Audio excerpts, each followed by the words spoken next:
So, Chip Kelly recently gave some insights about the Raiders quarterback situation, and honestly, his approach is pretty interesting. We know that Pete Carroll is a solid defensive minded head coach, and I trust Patrick Graham on that side of the ball too. Even the defensive side was not the problem in the last down season. The struggles the Raiders faced in 2024 stemmed largely from their offensive issues. So, what he shared gives us a better idea of how he plans to handle offensive issues. Let's break it down.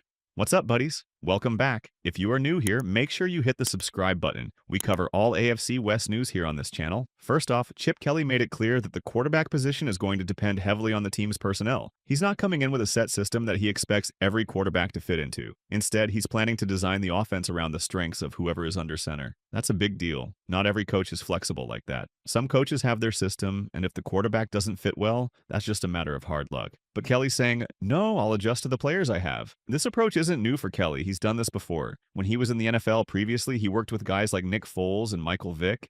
Two very different quarterbacks. Foles is more of a traditional pocket passer, while Vick was known for his mobility and ability to make plays on the run. Kelly found ways to adjust his offense to both of their strengths. And now with the Raiders, he's indicating that he'll do the same. Right now, the Raiders have Gardner Minshew and Aiden O'Connell under contract. And let's be real, there's a good chance they won't be bringing in a new starting quarterback this offseason. Sure, there's talk about drafting someone like Caleb Williams or Sheeter Sanders, but those guys might be off the board early. And even if the Raiders draft a quarterback in the second or third round, that player probably isn't starting day one. So it's very possible that Minshew or O'Connell will be the starter when the season kicks off. Now, this is where Kelly's approach gets interesting. Gardner Minshew, for example, didn't exactly shine when he was in an offense run by Luke Getsy. The play calling just didn't fit his style. There were spacing issues, the offense felt clunky, and it just wasn't working. But when Minshew played for the Colts under Shane Steichen, things looked a lot better. He won games, and the offense flowed more smoothly. The difference was clearly coaching and scheme, and that's the point Kelly seems to be making. A good offensive coordinator can elevate a quarterback's play.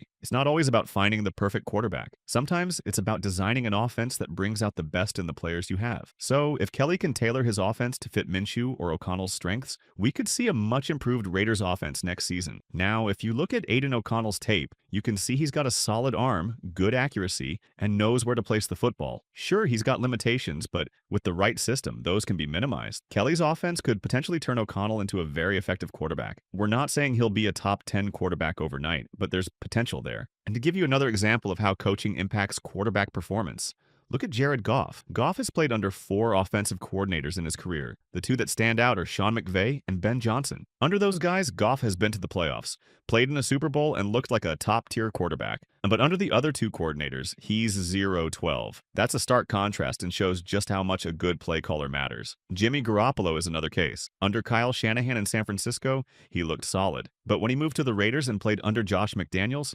his performance dropped significantly. It's not always about the player's talent. It's about the system they're in and the coach calling the plays. Now, I'm not saying Chip Kelly is on the same level as McVay or Shanahan, but he's definitely an upgrade over someone like Luke Getsy. Kelly's track record shows he knows how to adapt, and that's going to be crucial for the Raiders moving forward. He's not stuck on one system. Instead, he's always willing to mix and match what works for the current roster. As Kelly himself said, what all great coaches do is look for what we can add to help this team this year in this game, not just sticking to a system because it's our system. His approach reflects an understanding of modern football and a willingness to adjust based on the strengths of his players. Now, when we look at Chip Kelly's offensive philosophy, we see how he built his career. He made his name at Oregon from 2009 to 2012, creating a high-octane offense focused on speed, mismatches, and keeping defenses on their toes. The offense was based on a no-huddle system, designed to be fast-paced and unpredictable. They used spread formations, wide splits, and multiple receivers to stretch the field horizontally. The running game relied heavily on zone read and option plays,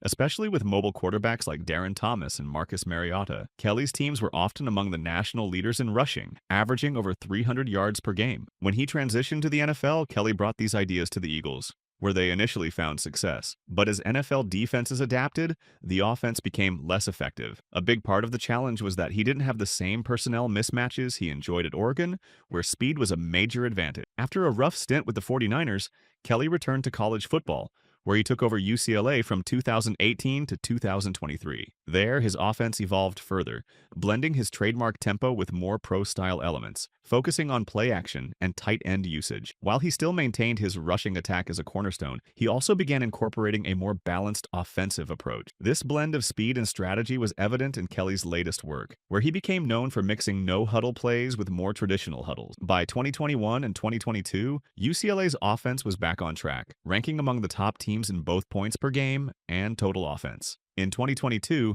they even finished in the top 10 in both categories. His most recent success came at Ohio State, where he combined fast-paced play with pro-style elements, producing an explosive, well-rounded offense that helped propel the team to a national championship. Kelly's offense came alive when it mattered most, and against his former team, Oregon, he led his squad to score over 30 points in just one half. Chip Kelly's resume speaks for itself. He's not a coach like others who've had mixed results and faded into the background. He brings a wealth of accomplishments, especially when it comes to offensive football. His track record speaks volumes. While his time in the NFL with the Eagles had ups and downs, in his earlier seasons with the team, he was ranked among the best in the league. In 2013, the Eagles finished 4th in points per game, and in 2014, they were ranked 3rd in points per game and 5th in total offense. Even in 2015, his worst season with the Eagles, the offense still ranked 13th in points per game.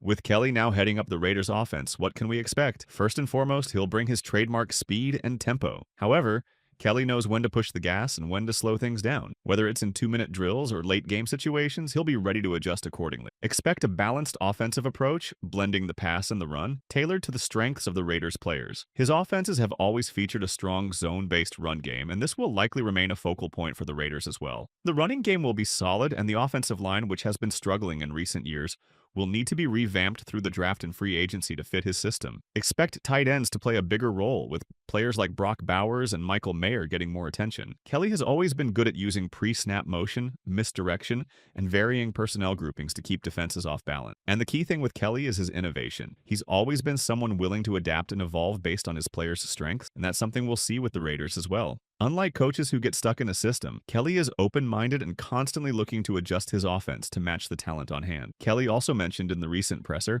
how the number of plays per game has gone down at both the college and NFL levels. So it's not just about running more plays, it's about making each play count. That means being strategic, using motions and shifts to confuse defenses, and putting quarterbacks in the best position to succeed. So what does this all mean for the Raiders? Well, it means that even if they don't land a top quarterback in the draft, they've got a coach who can make the most of the guys they have. Whether it's Minshew or O'Connell, Kelly's system is designed to highlight their strengths and minimize their weaknesses. And that's a big deal for a team that's been struggling to find consistent quarterback play. Another thing Kelly pointed out is that they're not looking for the perfect quarterback. He's not expecting to find a 6'5" quarterback who runs electronically. Instead, he's focused on designing an offense that works with the skills of the quarterbacks they have. That's a realistic and smart approach. Not every team is going to have a superstar quarterback, but with the right system, you can still be successful. Overall, Kelly's insights give Raiders fans a lot to be optimistic about. The team is heading in the right direction with experienced coaches like Kelly and Pete Carroll at the helm. These guys have proven themselves at the highest levels,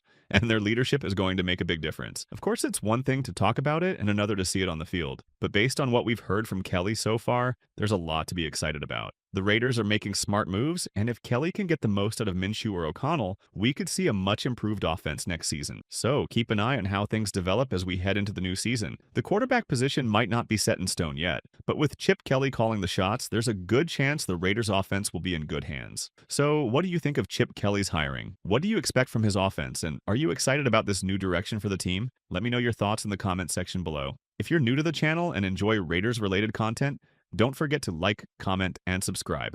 I'll see you in the next one.